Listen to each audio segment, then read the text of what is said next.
the slides? Yes, we can see the slides. Okay. My name is Kingsley, and I'm here to present some topics today on this episode of our antenatal classes.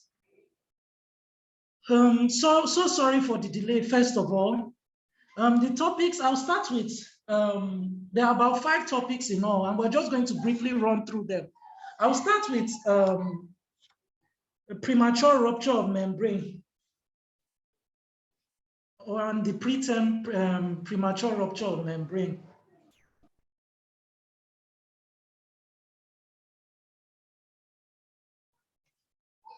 What exactly is PROM?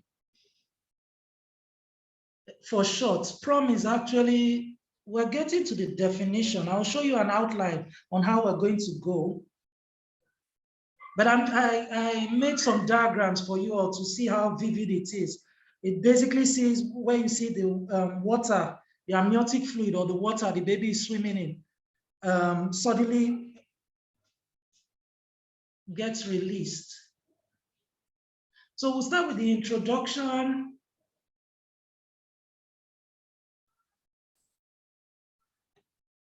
We'll start with the introduction, symptoms, investigation, treatment, and summary. You can see from the diagram, my water broke, but I'm not in labor. What will happen next?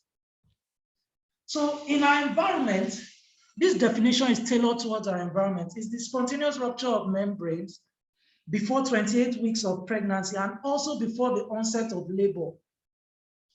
This is called prelabor rupture of membrane. When this happens before 10,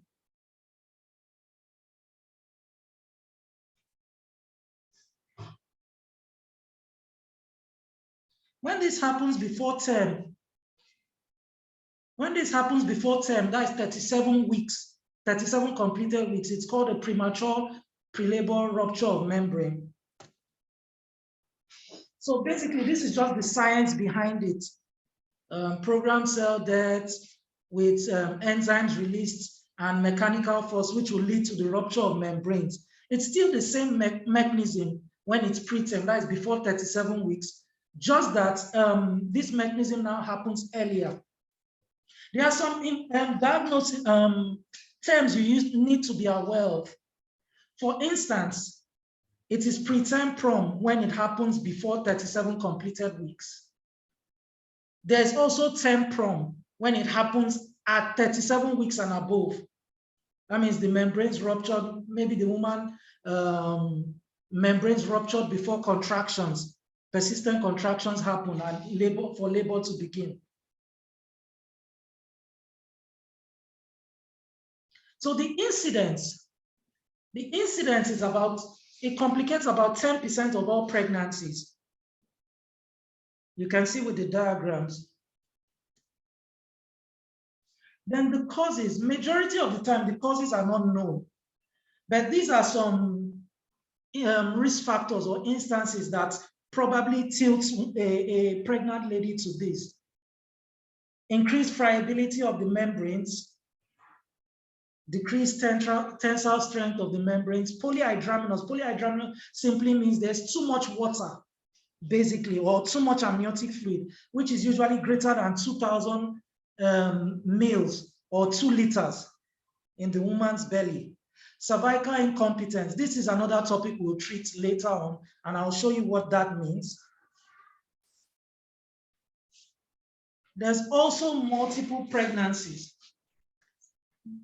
There are also multiple pregnancies. A woman carrying triplets, twins, quadruplets, she's prone to this kind of thing. Then the commonest cause, when the cause is actually known, the commonest cause is actually urinary tract infection or lower genital tract infection. It could be chlamydia, it could be gonorrhea, it could be bacterial vaginosis. These are examples. Then if the woman has a prior history of a preterm labor, maybe in the past she had a delivery before 10, she's also predisposed or prone to having a premature rupture of membrane. So you can see when the causes are known in that order: intrauterine infection, STDs, which are the gonorrhea and chlamydia, a prior history of this. Smoking also doubles a woman's risk, and multiple gestation. That's twins, triplets, and what have you. Then this is a major complication of premature rupture of membrane, PROM, where there's a bacterial infection of the fetal amnion and chorion membranes. As you can see from the diagrams, the infection is usually ascending. It comes in through the vagina, passes the cervix, and infects the amnion and the chorion. These are still parts of the bag in which the baby swims in. You can see the infection could be that severe, it gets to the placenta and gets to the fetus. Look at the placenta here and gets to the fetus. Then the signs and symptoms of chorioamnitis, which is a major complication of PROM. The woman will be having a fever. Her heart rate will be very high. The baby's heart rate as well will be elevated. She will also have purulent or foul-smelling vaginal discharge or amniotic fluid. Sometimes this amniotic fluid may even be meconium stained. Then her womb, when you touch her abdomen, it will be so tender. Then when you do a blood test for this same woman, white blood cell count will be elevated. So with this diagram, you can see what I was trying to illustrate. The baby's heart rate is also elevated. The woman's heart rate is elevated. She's having a fever. As you can see, like she's burning up. That's why her hands on her head and all. Then the diagnosis. Basically, the diagnosis is more or less clinical. That means it's subjective from the doctor on examination. There's a sudden gush of fluid from the vagina. Most times, watery discharge from the vagina, and it's continuous. This should, PROM should not be confused with hydroria leucoria and hydroria gravidarum, where the woman just has an excessive vaginal discharge at that point in time. They shouldn't be confused. Or another differential diagnosis is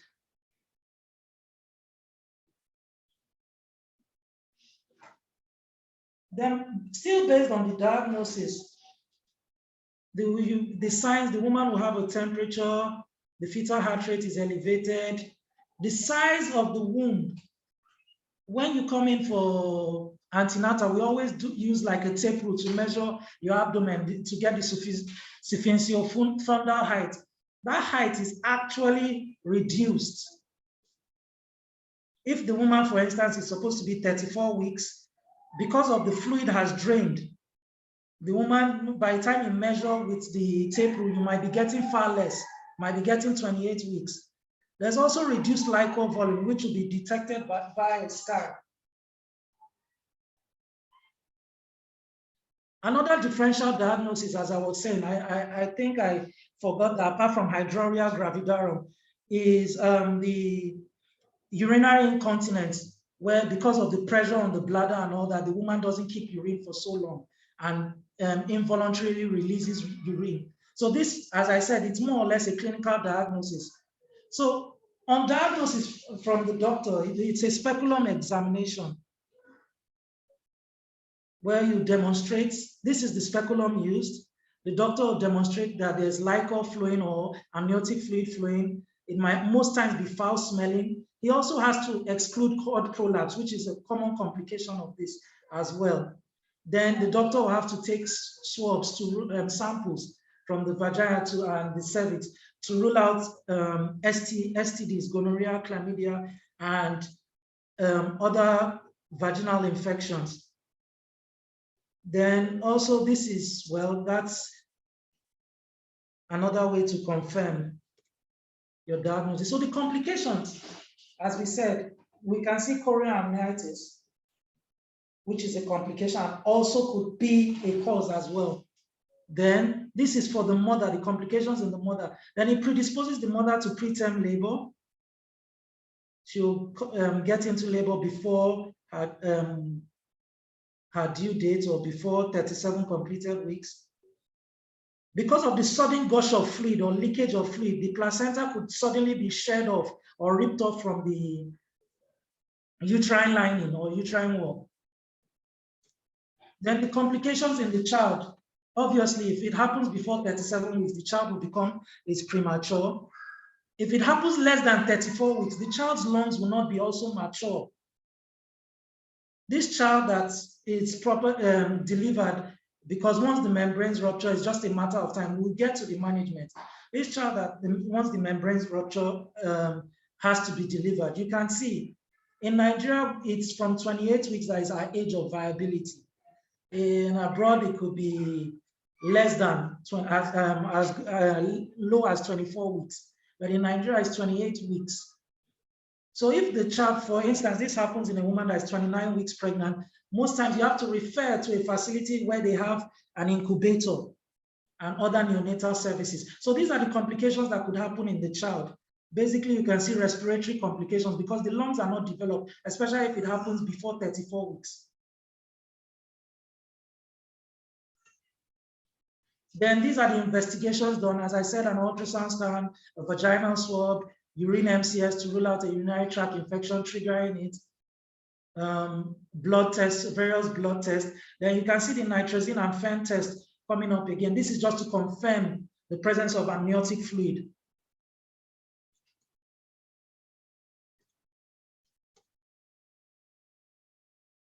These are just various methods of the test.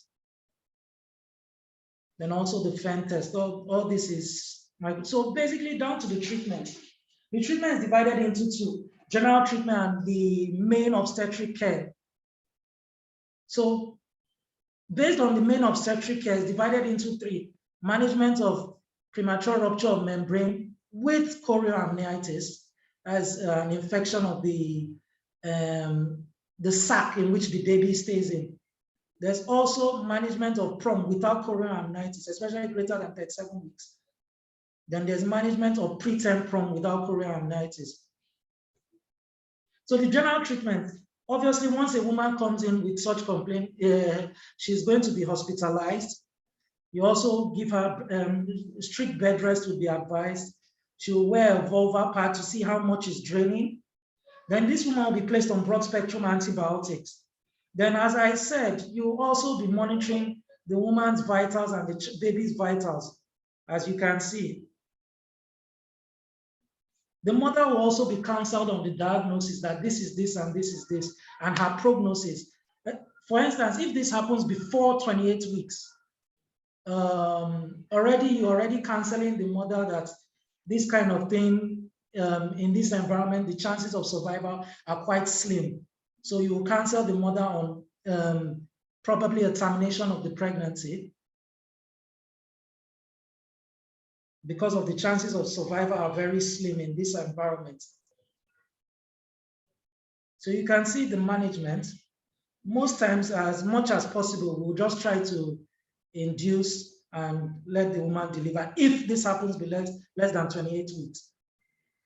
Then if it happens above 37 weeks, where the woman is already 10, you can see the management. We induce labor with oxytocin, and especially if the cervix is ripe. Then also, if the cervix is not ripe and it's unyielding, we proceed straight to a cesarean section. Most times, an expectant management is done for a woman that's already 37 weeks and above. You have to expectant in the sense that if this woman has ruptured membrane within 6 to 12 hours, you have to allow and see if everything will progress on its own. Most women, more than 90% of women will progress within 48 hours. However, this woman will be on antibiotic cover. Then if it's between 34 weeks and 37 weeks, you can see, so far there's no signs of chorioamnitis. We talked about the signs of chorioamnitis. That's the fever in the mom, the high pulse rate, the high heart rate in the child as well.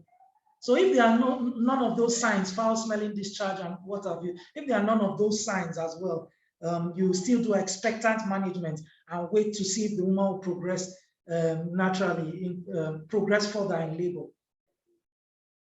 But if she doesn't, then these are the options that need to be taken, like you can see previously. Then when it's between 28 weeks, as I said, abroad for 24 weeks, things are very possible to keep the baby in an incubator. They have very highly specialized care. But in this environment, from 28 weeks to 34 weeks, we still try to prolong the pregnancy as much as possible, nearer to 34 weeks. We'll try to mature the lungs as much as possible by giving the woman steroids. We would also give things like salbutamol to reduce any untoward contractions and also buy us time for the lungs to mature within 48 hours. Then you, as much as possible, transfer to a facility that has neonatal care. Then even in abroad, once this happens less than 24 weeks, the woman is counseled for a termination of the pregnancy because the prognoses are poor. In Nigeria, most times, once it's less than 28 weeks, we take this route.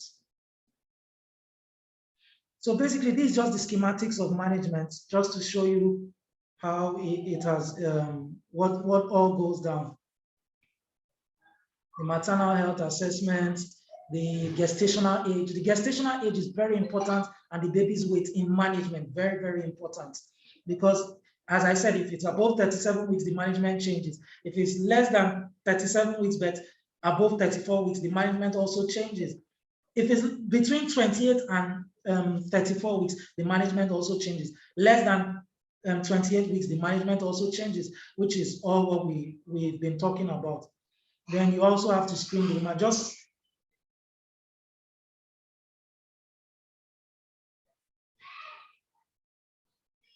So basically, this is all what I've been saying.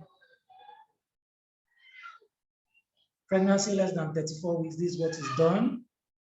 Well, we place the woman on corticosteroids, tocolytics, and make sure we transfer to a facility that has neonatal care. It's just buying time, more or less. Between 34 weeks and 37 weeks, you wait for spontaneous labor to happen between 24 to 48 hours. If this fails, then you move on by inducing the woman, especially if the baby is in cephalic position, presenting with the head. If baby is not presenting with the head, you more or less opt for a cesarean delivery. Then greater than 37 weeks, still almost the same, similar process. So thank you. Let me get to the next topic.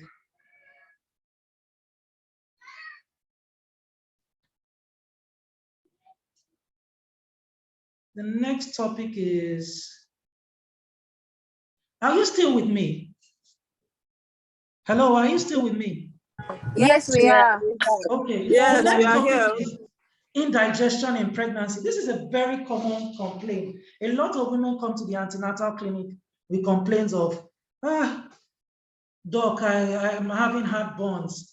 I think it's now a common term. I feel nauseous. The food doesn't seem to be going down. Well, indigestion or heartburn or acid reflux, any one of the names you choose to adopt, it's very common in pregnancy, especially in the second trimester of pregnancy, even and increases, or the complaint most times worsens as the pregnancy increases, the gestational age increases.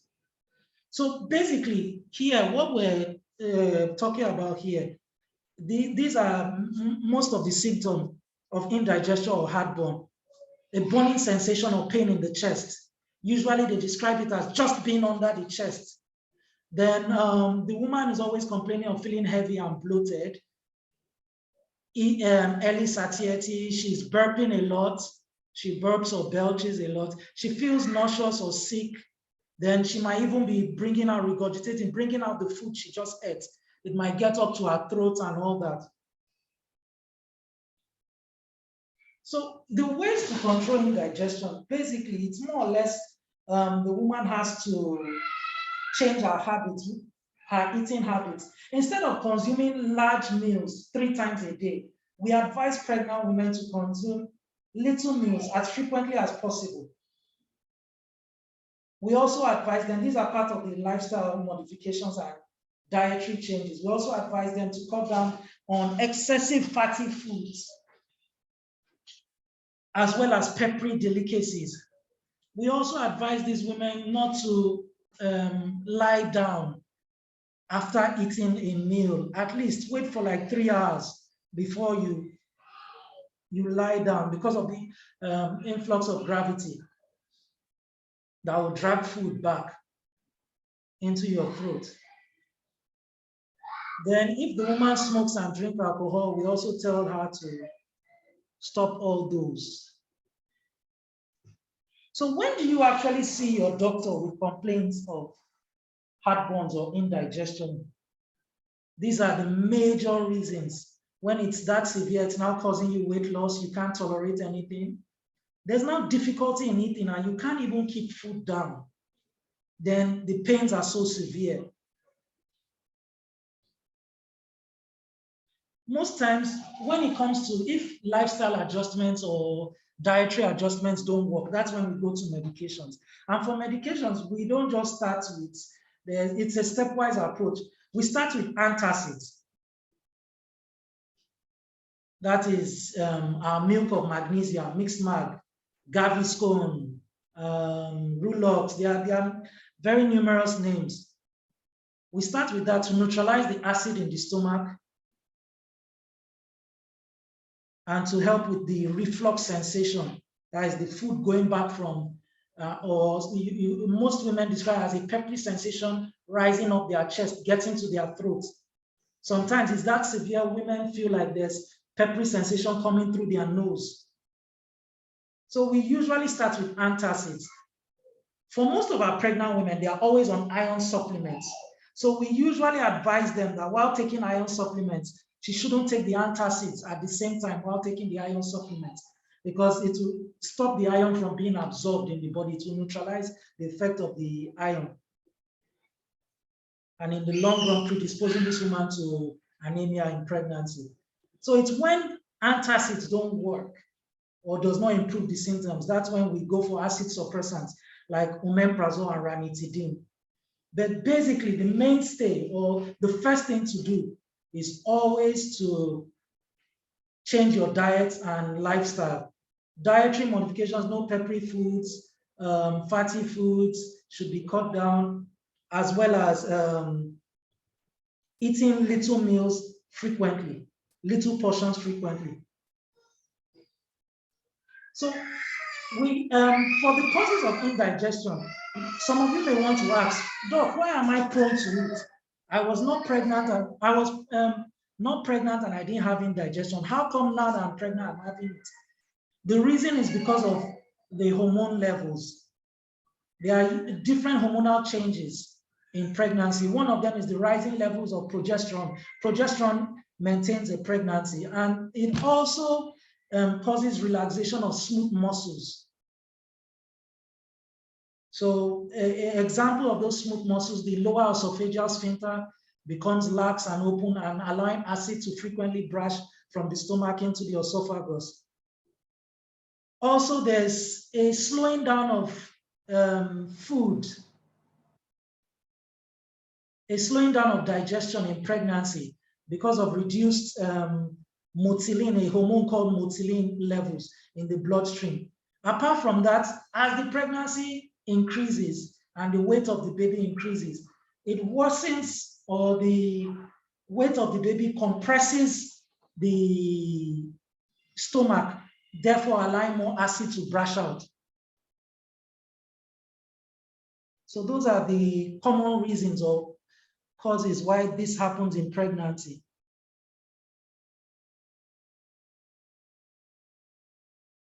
So let me get to our next topic.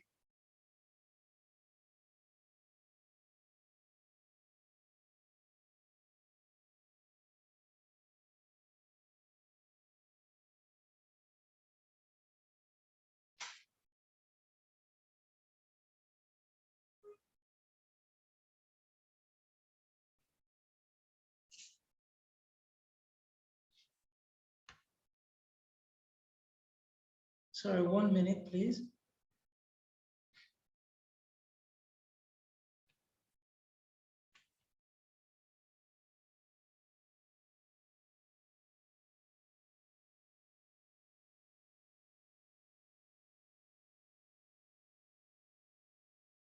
Can you still see the screen?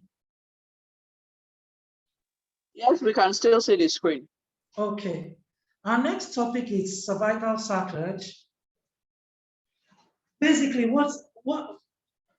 or cervical incompetence, rather, or insufficiency.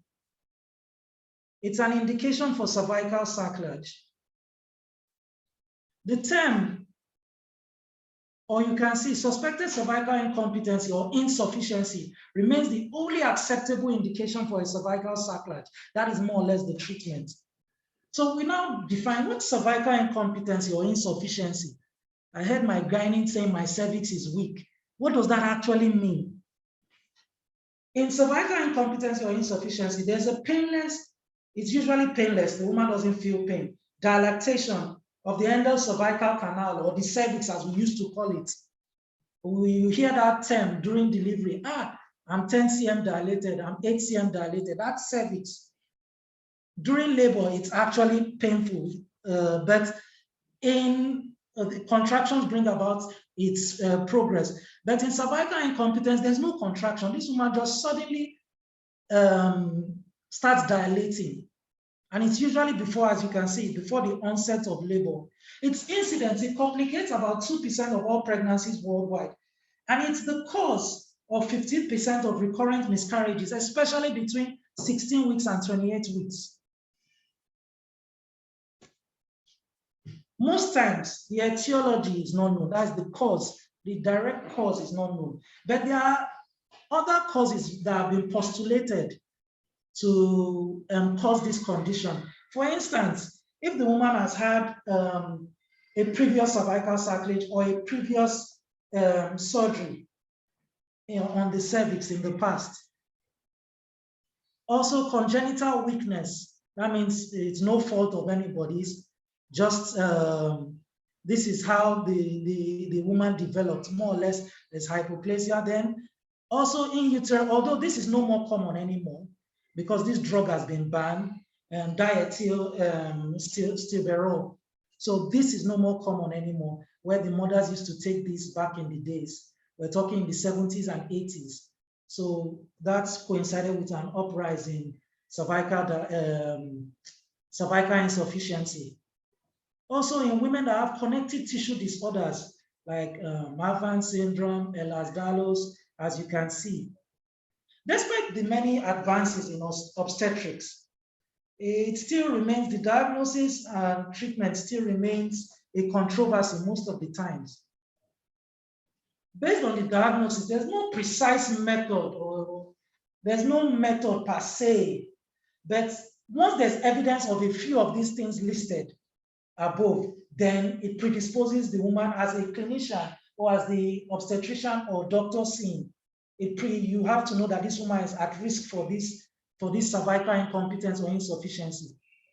If she's had recurrent miscarriages and you have ruled out every other cause, maybe endocrine causes, chromosomal abnormalities, you've ruled out an infection, either malaria or urinary tract infection. Then if the woman presents with a history of all this, she's had a preterm labor before or a preterm delivery in the past, she's had a preterm rupture of membrane, like we discussed earlier. She's even had a previous obstetric procedure, a cervical sacrilege in the past. It also predisposes her to an incompetent cervix. Then when you're meeting this woman before she's pregnant, these are some of the things that, as the doctor, would help predict a cervical insufficiency in a prospective pregnant woman, or even a woman that is pregnant. When you can demonstrate on ultrasound scan that the cervix is funneling, you know what a funnel is, right? So just think of the cervix getting shorter or shortened.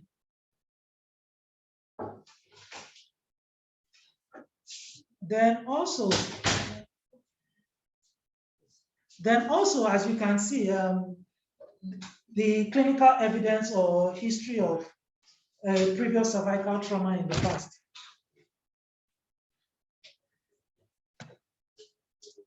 Then the indications for cervical incompetence. You can see we do a prophylactic sacrilege. That means because we have seen, we've demonstrated with ultrasound, this woman has a short cervix, and we're predicting that, this is what's going to happen. We help the woman by putting a sacrilege. Then a rescue sacrilege, that's the one that's usually done before 28 weeks gestation. But before you do a rescue sacrilege, as the doctor, you have to be ascertain that the patient does not have any of these. She's not actively contracting, she's not bleeding. There's no chorioamnitis. This is our friend again. As we mentioned the other time when we were discussing PROM. It could cause PROM, at the same time, it's a complication of PROM. Then you also have seen that there's no fetal abnormality. That if you're going to tie the cervix to prevent the baby from dropping before time or prevent a preterm delivery, you have to be sure that this fetus is compatible with life. So there are some things you do as a doctor to evaluate the woman before you go ahead with sacrilege. These are the things you tell her to do. No intercourse for 1 week. You have confirmed with an ultrasound scan and excluded abnormalities in the child. Then you also have to take your cultures or your swab to be sure that this woman doesn't have an ongoing infection, so that you don't tie the infection along in the cervix and this spreads to the amniotic fluid or to the sac covering the baby and causing chorioamnitis. So you have to be certain that this woman doesn't have this. So most times, these are the examples of type of sacrilege done for cases of cervical incompetency or cervical insufficiency. After pregnancy, you can see a cervical sacrilege can be done even before a woman is pregnant, once you have demonstrated and have enough evidence that this woman is at risk of this. Then also you can see a transvaginal, that's the one that is commonly done. There are different names, McDonald, Shiroka, and what have you. So these are just some of the complications. It must be said that a cervical sacrilege does not 100% prevent the loss of a pregnancy. It only prolongs on an average of 5 to 7 weeks a pregnancy that would have terminated or would have ended. It only prolongs it by that. It does not in the sense guarantee the woman, okay, we have tied the cervix, therefore this woman is not going to have a miscarriage any further. That's why they said basically it's still controversial despite the modern advances in obstetrics.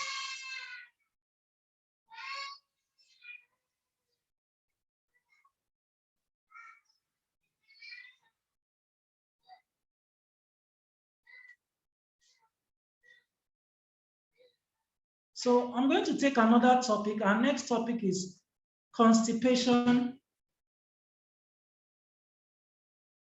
Constipation in pregnancy. Can you see the slide now? Sorry, Doc. Yes, I was about to complain. The last slide we have on the screen is for the first topic. We'll not be seeing any slides since then. Oh, okay. Sorry about that.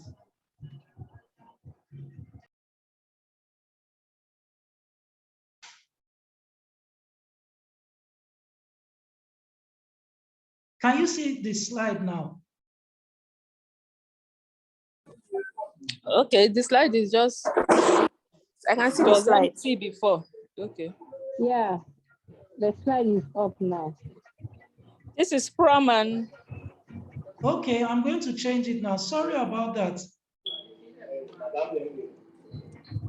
Can you see the new slide now? Constipation in pregnancy. Can you see this now? No, not yet. I see same PROM and I think you will need to stop the slide and restart and PP PROM. redo it. You will need to stop sharing and start again so that the new slide will be shown.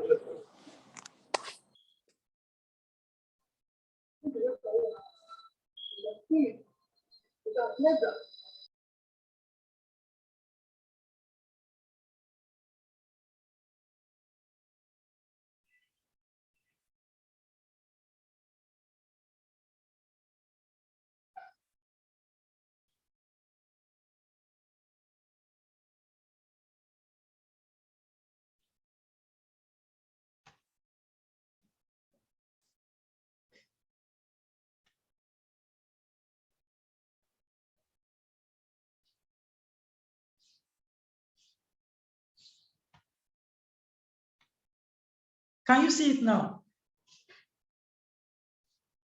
Hello, can you see it now? Yes, we can. Constipation in pregnancy. Yes, we can see it. Can see it. Yeah. Okay.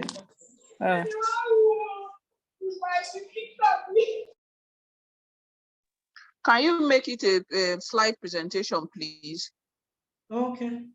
Presentation mode.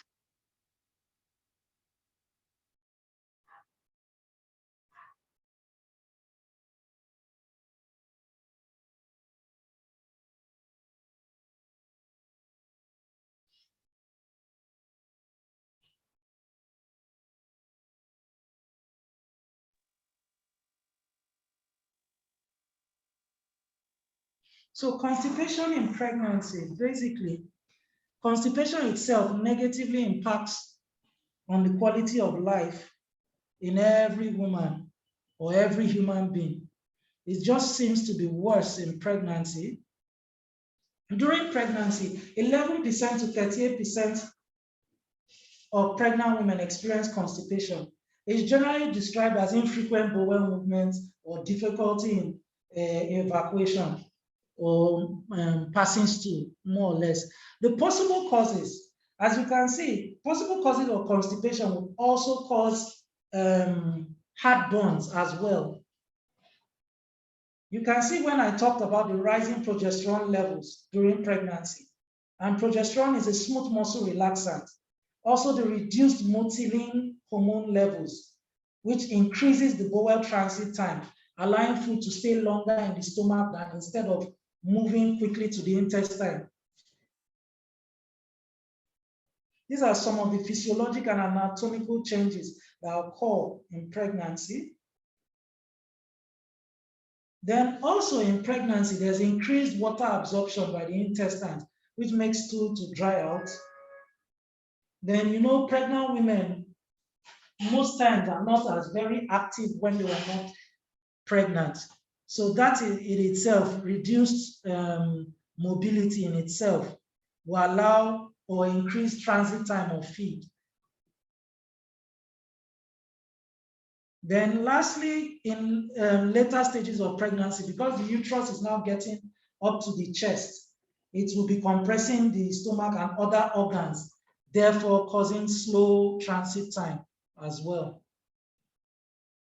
Some medications too can increase constipation in pregnancy. Example of will be iron. That's why when iron is taken, you can see it's taken at certain times. Best taken first thing in the morning, not something that must be taken with feeds.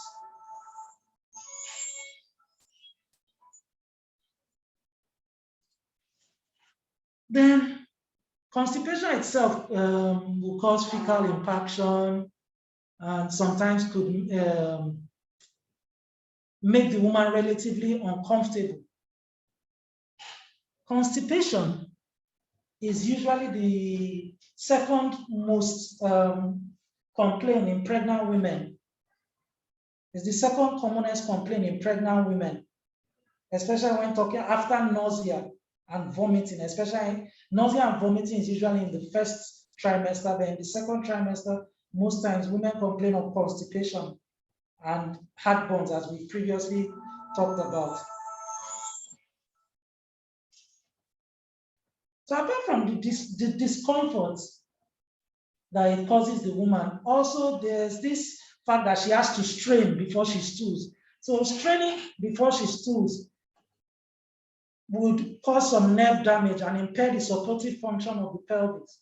That's why you see a woman that's taking in After a couple of times, maybe 2 or 3 times, you might see that she might have some pelvic floor weakness. That means she's had previous vaginal deliveries. She might have some pelvic floor weakness because this woman may have been prone to constipation and constant straining, which would have weakened the pelvic floor because of the damage to the muscle and may predispose her to urinary incontinence. That's in severe cases of constipation, very severe cases, and repeated vaginal deliveries.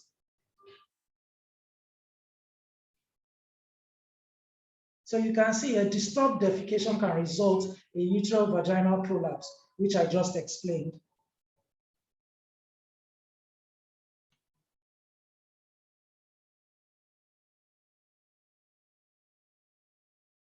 So there's usually a criteria, they call it the ROM criteria, ROM 3 criteria for functional constipation.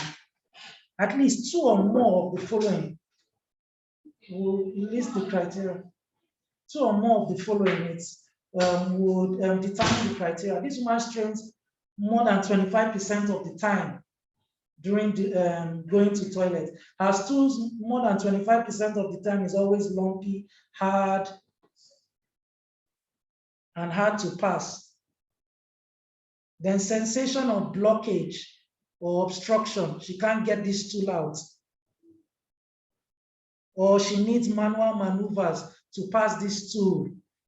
Or fewer than 3 episodes. You see, there are a lot of criteria. Fewer than 3 episodes of defecation or going to the toilet.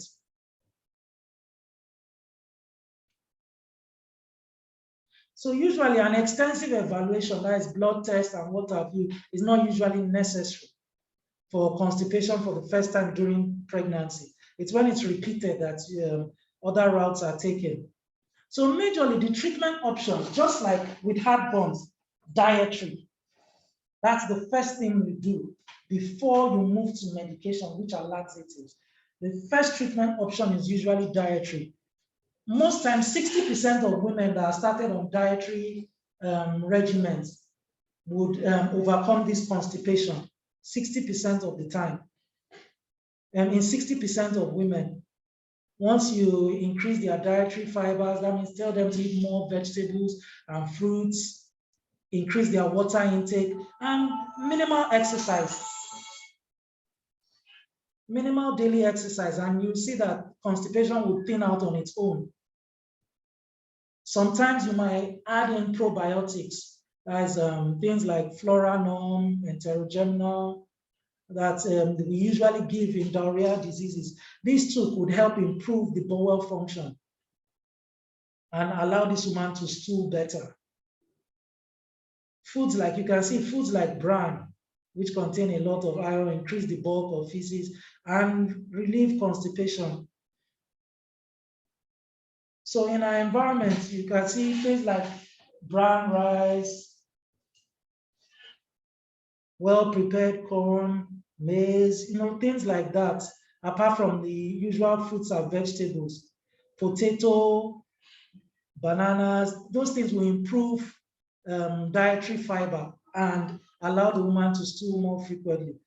The reason why laxatives are not initially started or given is because of the fact that this woman could purge, you could tilt the woman to diarrhea instead of trying to help this woman. You started out wanting to help, and in the long run, you tilt her to diarrhea and making her condition worse off. So it's when dietary, as you can see, when dietary, lifestyle and dietary modifications are not enough, laxatives are now started. The approved laxatives are lactulose and PEG, polyethylene glycol. These are the approved laxatives. But most times in this environment with lactulose, the woman is able to stool, and that's basically it.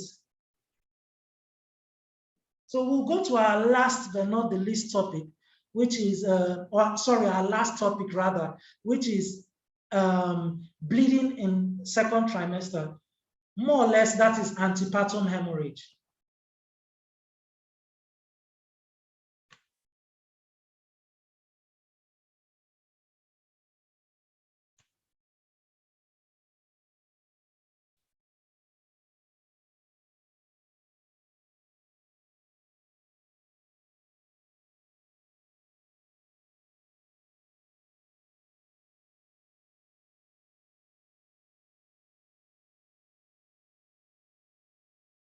Sorry, give me a minute, please.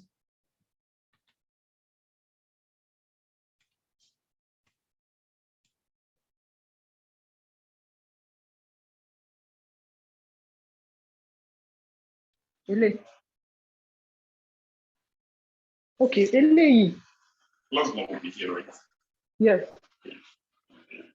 This bigger one. No, me. Yeah, it's fine. Yeah, it's fine. Someone outside. Yeah. Yeah, it's fine. Yeah, I think the bigger one. This one will go here. This one can come here. Oh my God.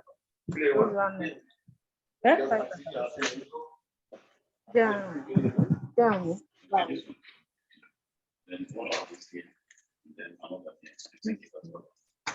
So that's I was next topic. telling Can you. you see it now? I told you. Can you 60 see was too much. You said no. No. 60. Okay, you can't see it yet. I'm coming. Okay, yes. I told you You can see 60 it. was too much. But 60. Can you Now see said they it? didn't have this. Oh. They had in 6, but no, they don't have this one. Can you see it? Someone is interrupting this class, so there's no way. There are two people talking at the same time. Please, can we all mute our microphones? Thank you. Can you see antepartum hemorrhage? Can you see the slide? No, we can't see the slide. Not yet. Okay. 臣最开始何主席执行此事，革职查办，以儆效尤，做好。 Can you see it now? Not yet. 从罪。 Not yet. 今日能盛怒，皆因儿臣一句失言，说3位。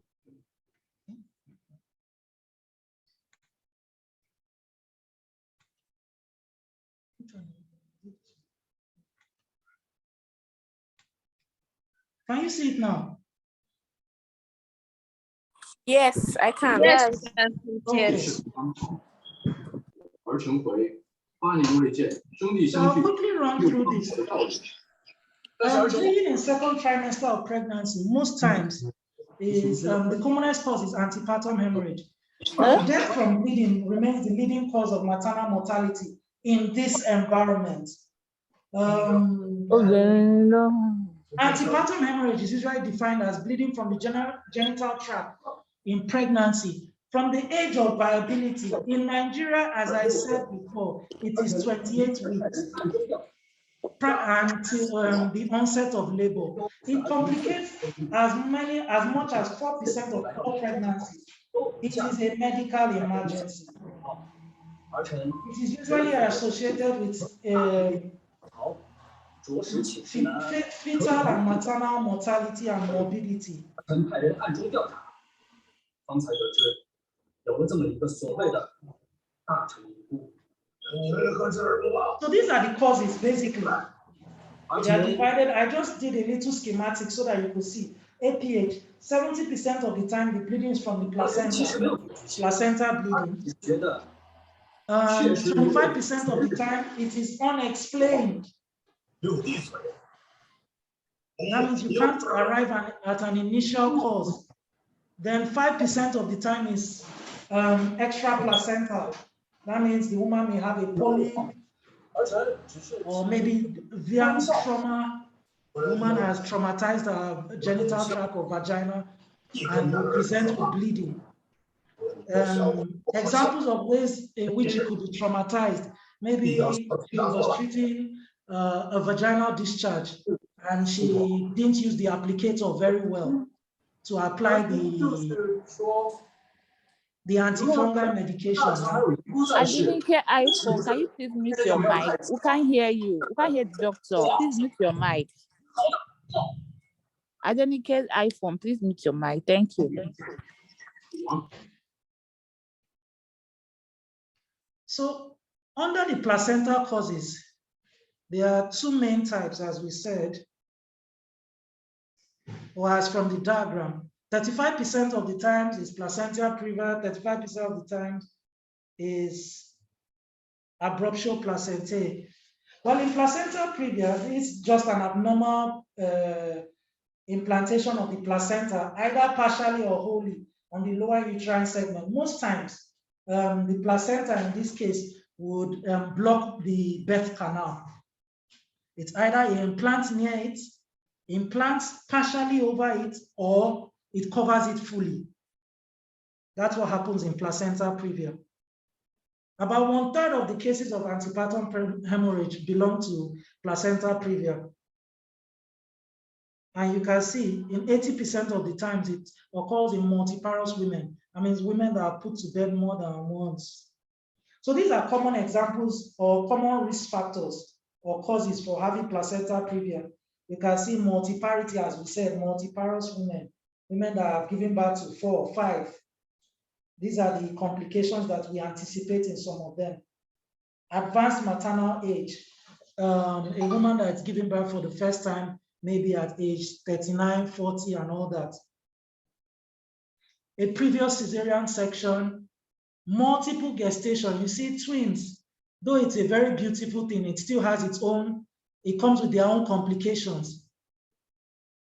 Then if there's a previous history of this, then smoking, well, I think even the makers of cigarettes have advertised a lot that smokers are liable to die young.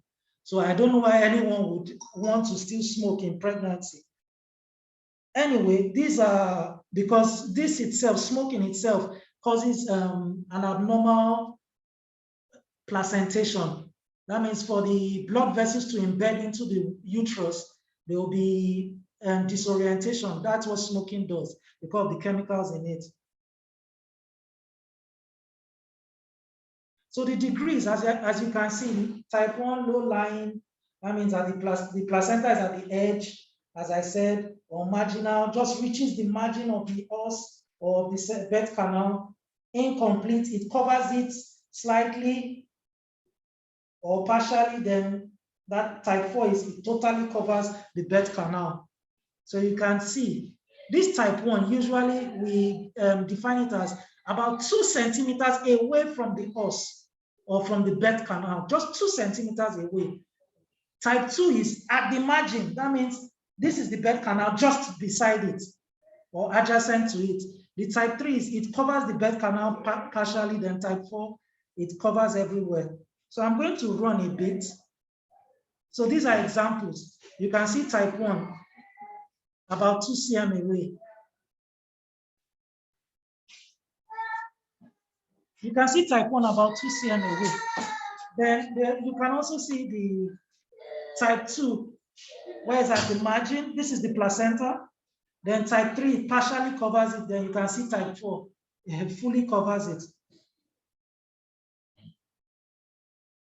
So you can see, as I was trying to describe earlier, what examples like smoking does. Bleeding results from small disruptions in the placenta attachment during normal development. Smoking itself would disrupt this development and thins out the lower uterine segment. As the placenta growth slows down in later months and the lower uterine segment progressively dilates, the inelastic placenta then shears off from the wall of the lower uterine segment, leading to the opening of these vessels and bleeding. That's just it. So the clinical features, let's run a bit. You can see bleeding. Most times, if you touch the woman's tummy, it's soft, it's not tender.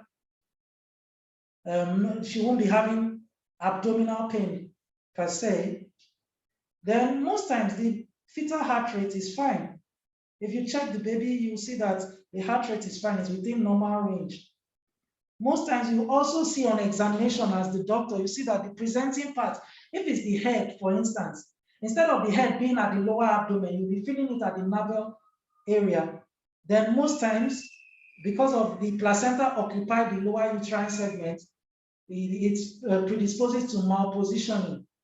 That means child may be presenting breech or transverse or even oblique. So on examination, this is some of the things you will find.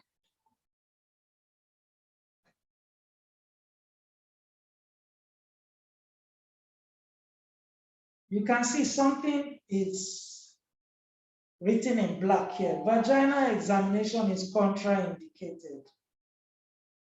Most times, if you haven't confirmed, please do not stick your hand up there, or don't let anybody stick his hand up there. Painless recurrent vaginal bleeding in the second half of pregnancy should be taken as placenta previa unless proven otherwise. And ultrasound is the initial procedure, either to confirm or rule out diagnosis. So you can see, let no doctor, you're bleeding, you're 25 weeks or 28 weeks, for instance, 28 weeks pregnant, and you come into the hospital bleeding.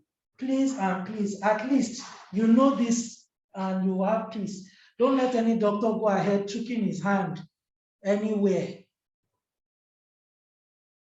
Let the doctor may have, you can see it is, once it's painless and it's recurrent vaginal bleeding, it's assumed to be placenta previa until proven otherwise. Most times what helps us rule it out is an abdominal ultrasound scan, a transabdominal ultrasound scan, or a TVS. Basically, a scan is what will help us rule it out.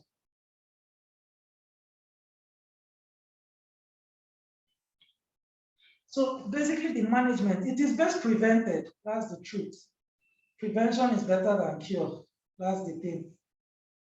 So most times, by the time you have looked at the risk factors, you will start telling this woman earlier in the pregnancy that you may predispose to this and this and that. For a woman that's had 3 children or 4, you tell her why is she going for a 5th, that these are the things that could she could be predisposed to. Well, your own is just to cancel as advice anyway. So the overall assessment of the case is usually quick. You look at the blood loss, hemodynamics. Is the woman pale? Is her pulse rate fine? Is her blood pressure fine? Or is she in shock? Those kind of things. You urgently group and cross-match blood. You set a line, and you try to touch her tummy and see. You inspect the vulva if you can notice where the bleeding is coming from. As I said, inspect, that means to look, not to put your hand inside.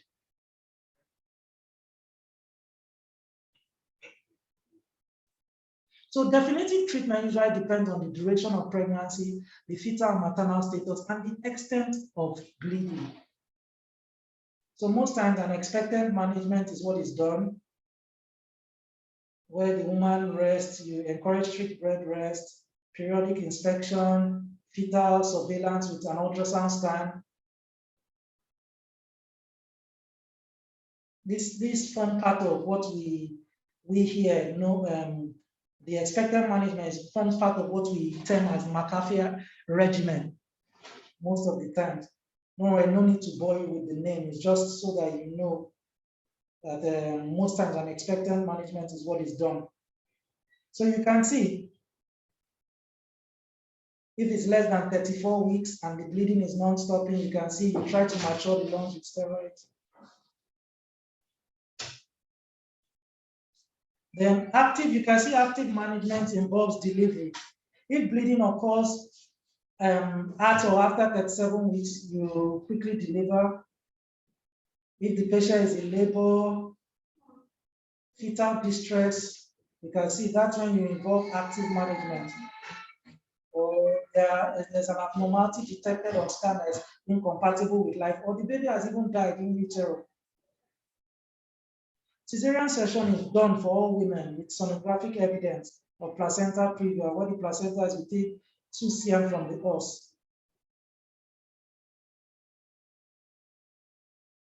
So you can just see, this is just a schematics of how things are done when the patient comes in.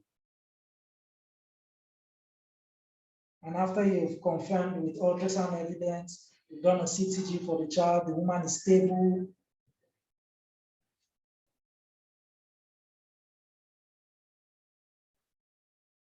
So complications usually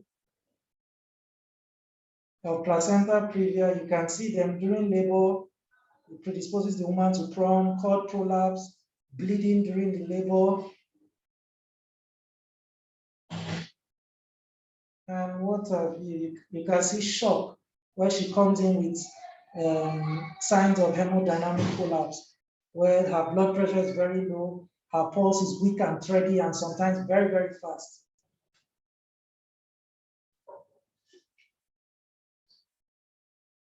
Then also for the child, it predisposes the child to having a low birth weight, a child coming out with asphyxia, that means the child didn't cry well or breathe well at birth.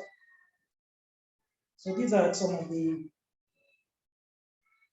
Then the second type, which we talked about, abruptio placentae. This is even more emergent than, or more of an emergency than placenta previa. As you can see what it is, there's a premature separation of the placenta, of a normally situated placenta. In placenta previa, the placenta is not normally situated. It occurs in 1 to 2% of all pregnancies. This one, the mortality rate is quite high. The perinatal mortality rate is quite high. I mean, there's very likelihood of the child dying if something is not done urgently. So this is a diagram of how placenta abruptio looks like. This is the placenta. You can see it's sheared off from the uterine lining. That is concealed bleeding. You can see revealed bleeding. You can see type C. Still a bit concealed, but subchorionic, more or less nearer to the placenta bed. And you can see pre-placenta. This is even within the placenta itself. So based on the classifications, you can see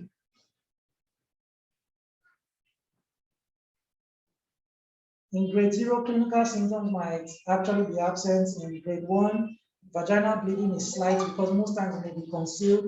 But the uterus of the womb, when you touch the woman's tummy, it's irritable. Soft, sometimes her tummy is hard and board-like. You touch her and she'll scream. You'll be like, what's really happening? Then you can see there's grade 1, grade 2, there's grade 3. Grade 3, the woman most times comes in shock and baby would have died in utero. So these are part of the risk factors.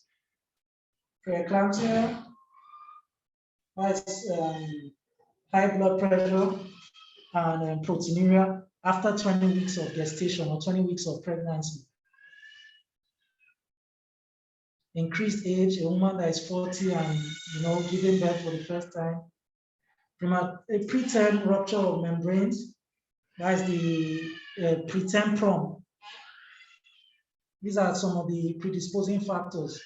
Cocaine use, as you can see on the screen. Even a fibroid, a coexisting fibroid in pregnancy as well could do such. Even polyhydramnios. You can see we've talked about multiple gestation. You see, it has its own risk already. Then the clinical features. Most times the woman presents bleeding. It could either be revealed or concealed. So this clinical picture is very important. Pain. Once you touch the woman, wow, she will almost scream. You can see woody, hard, tender uterus.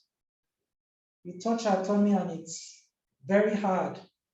Or you touch her abdomen, it's very hard. Then it's not difficult for you to palpate or feel the baby parts. It's even difficult for you to even get the baby's heart rate. Ultrasound is done to confirm if the baby is still alive and adequate lipo volume or not. So the management, basically, as you can see, it varies. It depends on the gestational age and the status of the baby and the mother. If the baby is dead or has died in utero, that will determine the line of management as well. So as I said, early delivery, 50% of the times abruptio presents in labor. So this woman, you are thinking as soon as possible, the safest assurance route. So you have to give her pain for her abdomen, pain relief, analgesia. As you can see, as written on the screen. So You only do a vaginal delivery. See, these are the only indications.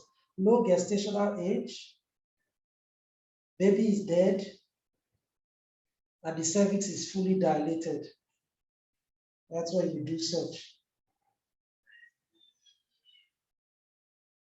So these are the schematics of management, as you can see.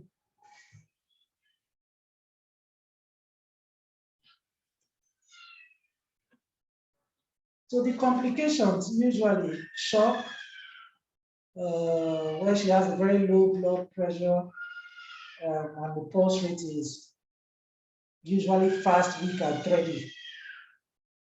Then the woman is no more making urine anymore, making very little urine. You can see she's bleeding. This itself can tilt the woman to renal failure. These are just some of the complications. Then if the child is still alive, it could predispose the child to growth retardation, anemia, a preterm delivery, because you have to deliver at that point in time, fetal distress, and even death, which is the ultimate complication. So these are some of the subtle differences between placenta previa and abruption. As you can see, in placenta previa, the bleeding most times is painless, while in abruption it's painful.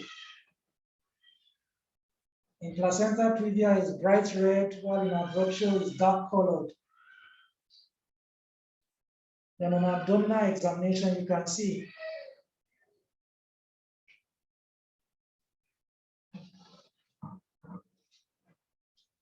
as you can see. Then you can see vaginal examination. If paraventure, you now get to do a vaginal examination, but most times you only do a vaginal examination if an ultrasound has been done to confirm first. Then most times vaginal examination is discouraged at first instance.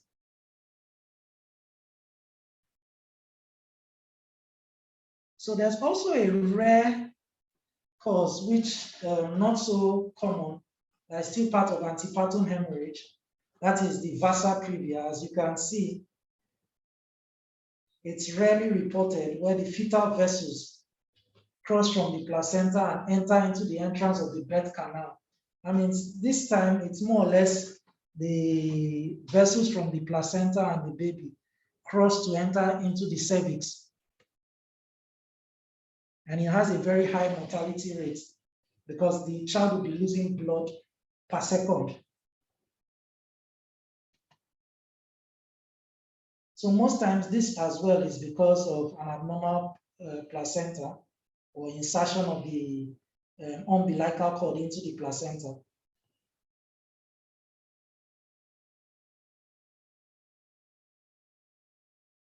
This, unfortunately, is usually asymptomatic. It doesn't, well, the highest thing will be painless, sudden onset of painless bleeding. You might just notice she's bleeding and all that. By the time you check the fetus might not be alive, or if you get the heart rate, you just see that the heart rate is racing or decelerating as a matter of fact.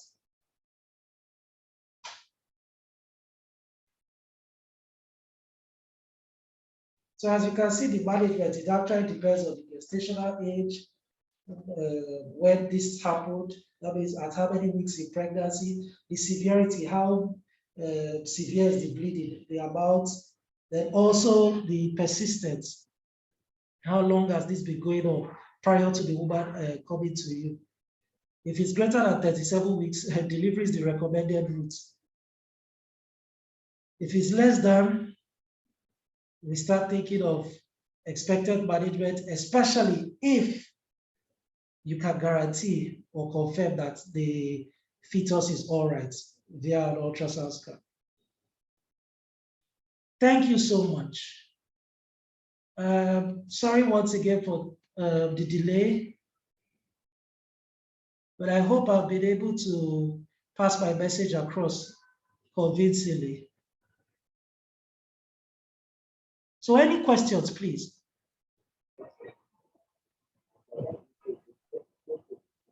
Hello, doctor. Yes. Good morning. Good afternoon. Good afternoon. Yeah, thank you for the class. Okay. I have a question. This Yes. last topic really concerns me. I came to Okay. the hospital. That was about 2 to 3 weeks? Should be 2 weeks ago. Are you there? Yes, I can hear you. Yes. I was bleeding and I was 25 weeks. Okay. So I actually came to the hospital. I was admitted. I was administered some drugs.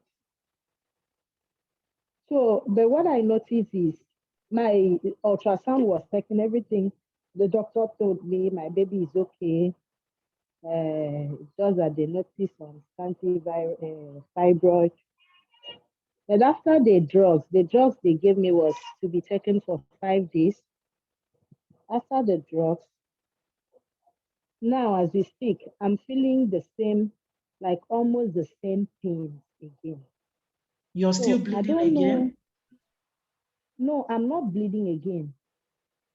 It started with pains before I bleeded. Okay, before you So bled. I'm still feeling the yes, before I bled. It started with pain before I bled. So now I took the drugs, everything was okay. I didn't feel that pain again. But the drug has finished and I'm feeling that exactly the same pain I felt. So I don't know if I should take the drugs again, if it's advisable or not. Madam, first and foremost, it would be nice if you're still evaluated by a doctor. Again, that means it will require you coming in. From the history you gave, you said you have a coexisting fibroid in this pregnancy. Am I Yes. with you? Because yes, yeah, I'm with you. Okay, so most times there's what we call a fibroid. So since you're not bleeding now, we cannot say it's antipattern hemorrhage or what have you, but it might just be the pain is caused by a red degeneration of the fibroid. The fibroid also undergoes changes, just like your womb and the other parts of your body underwent some changes or as well.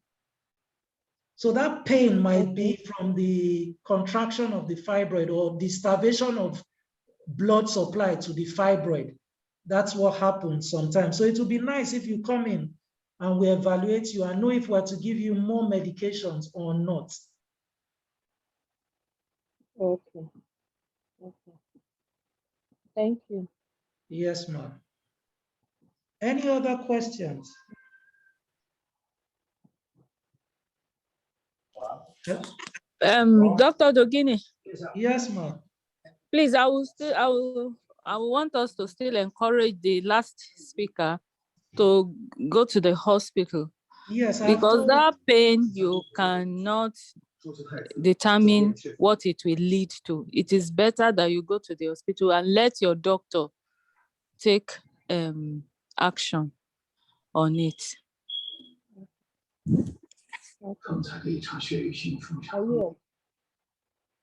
Okay, ma. So it's best we'll be expecting you whenever you come in, ma. I will definitely. I will next week. Okay. Any other question? Because this is my first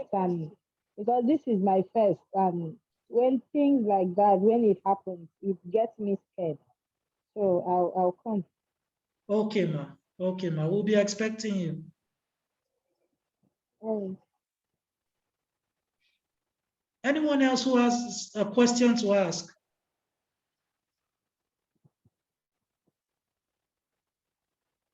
Hello? Do you have any questions?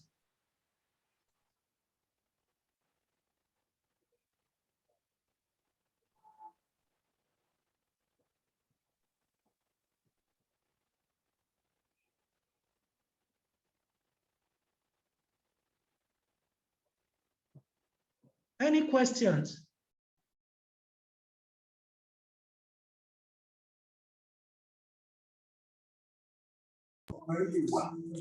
Somebody was asking if there is a slide for old topics. Yes, there is slide. You have a slide for old topics in, check on our website. You will see old topics that you can go through.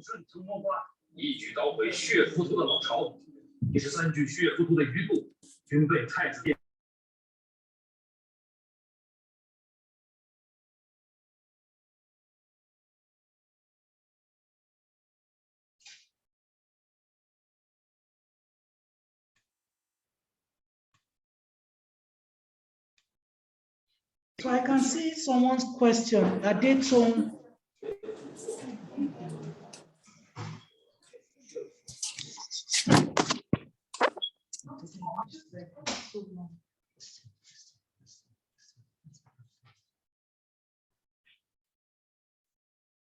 Okay.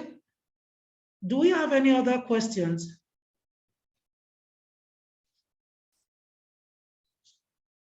Okay, in absence of any other question, I would like to thank you all for participating. Hello? Dogini. Yeah, If you have, we're with you. We can hear you. unmute them, or ask them to unmute themselves so that if they have questions, we can answer it. You can all unmute yourselves so that if you have questions, you can We can ask. hear you. Okay, do you have any question? Hello, doctor. Yes. Good afternoon, madam. Good afternoon. Good afternoon, sir. So concerning the cervical incompetency you mentioned earlier, Yes. to determine, you said most times the sacrilege is not an 100% cure for the incompetency, that there might still be a miscarriage even with the sacrilege. Yes. That's why we said that despite the advances in modern obstetrics, a sacrilege does not make it 100% cure. It's not curative, so to speak. It increases the chances, but it's not 100% cure that this woman won't have a preterm delivery or a preterm labor or a premature rupture of membrane. These are some of the complications in that same pregnancy. Okay. For instance, as we said, most times we try to catfish and see women that are at risk for these kind of situations. We try to predetermine it early. For instance, a woman that's had a cervical, an operation around the cervix before, maybe she had a polyp. Okay. A polyp could be like a fibroid around the cervix. A fibroid doesn't only, the cervix is an extension of your womb. So a woman that had a polyp around there, for instance, as well, and it was removed, this could predispose the cervix to being weak or incompetent or insufficient. That is one. A woman has had recurrent miscarriages, and we have ruled out every other option. In fact, a woman has had more than 2 miscarriages is termed that her cervix is weak, especially if these miscarriages are mid-trimester. That means she's in 2nd trimester and she's having a miscarriage. She's 16 weeks, she's having a miscarriage. She's 17 weeks having a miscarriage. If it's still 1st trimester miscarriage, we might still be considering chromosomal abnormalities. Okay. Why I'm asking this question is because I presently have a sacrilege on, and I'm currently 28 plus 4 weeks. That's 28 weeks, 4 days. Yes. And I had my sacrilege at 13 weeks. Yes. It increases your chances that you won't come with a preterm delivery. That's the good thing. Most times, the sacrilege might be, depending on the route of delivery discussed between you and your guy, might be taken off earlier or left in place, depending on the obstetric history. Once again, has this woman had miscurrent miscarriages? Okay. So the sacrilege does not mean that you can't have a preterm labor before when it was scheduled to remove. That's the point I'm trying to stress. It doesn't necessarily mean that because a sacrilege is there, nothing is going to drop. It's not 100% assurance. Okay, I understand now. Because you said the sacrilege only gives 5 weeks, like 5 weeks grace. No, that is the least amount of time it will progress. That's the least amount of time it protects. Okay. If the sacrilege, if the preterm labor was still going to start, at least the sacrilege will make sure it doesn't start for at least 5 weeks. But it actually does more. That's the least amount of time it's protected, for 5 weeks. Okay.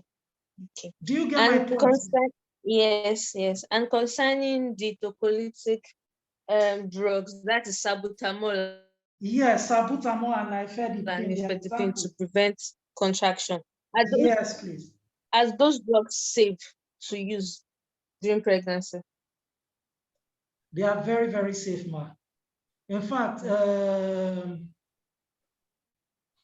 for some women, we use nifedipine, though at a higher dose, to treat high blood pressure in pregnancy. Yeah. So it's very safe, ma. Yeah, that's what I'm asking, because the nifedipine, I know they use it in treating high blood pressure. But so what I'm concerned about yes, the rate at which we'll use it as a tocolytic is different. The dose will be doubled in high blood pressure, but as a tocolytic, it will not. It will just be a single dose for a certain number of days. Okay. All right. Thank you very much. You're welcome, ma. Yes, sir. Any other question? Yes, doctor. Good day, sir. Good day, ma. My question is not related to today's topic in any way, but I just need a kind of reassurance. I know normally my feet should be swollen, but they are really scary the way they are swollen, and it comes with pain anytime I press it or massage it. So I want to know if anything I could do to reduce the pain. I've tried changing my footwear almost every 2 weeks now.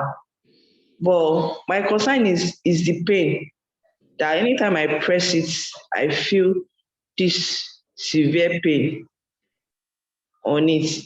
I've tried elevating it as much as I can, but still feels the pain, especially my ankle. Okay. First and foremost, ma, as you said, swollen legs occur in pregnancy, but it will still be nice if you are evaluated by a doctor. Let's not assume that this is just the pregnancy. I was at the clinic on Thursday. I saw the doctor. I even came for a different issue. I had serious fertile movement, which I wasn't used to. So I panicked and I rushed in. The doctor was like, it's normal. For a very long period of time, I was like, this movement has been since morning till around 10, 11 a.m. I'm still feeling it. It was like, it's normal. So I complained about the feet, and he was like, she's still normal, that there was no need for me to panic, that I should try and be elevated. Yes, which I've been doing since that time. Apart from elevating your legs, it would be nice if you walk around as well. Okay. Not like you walk somewhere far. I mean, just within the house, and elevate your legs frequently, more frequently. For the pain aspect, is the pain actually in the ankles or the calf? If it's in the calf, I would say you should come. Calf is the muscle behind your leg. No, not in the calf. It's in the ankle bone. Because if it was in the calf, I would say you should come in and let's rule out some other things. But since it's more or less limited to the ankle, then there's really nothing much. It might be a pressure effect that we should be worried about. As far as you continue to elevate your legs frequently. Okay, sir. Then, thank you. Lastly, Your next antenatal visit, it will be nice if you do a urinalysis. Let's be sure there's no protein. All right. Okay, sir. Any All other right. question? Thank you. You're welcome, Ma. You're welcome. Any other question?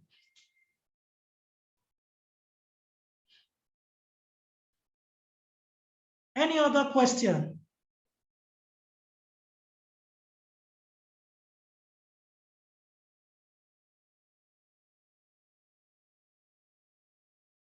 In absence of all questions, I would like us to end the meeting.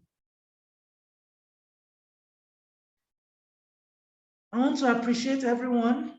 Despite the hitches, we're able to conclude this meeting. Thank you, Dr. Dogini. Thank you, doctor. Yes, ma. Thank you, everyone. It was a pleasure being your host for today. Thank you, doctor, and bye. Thank you.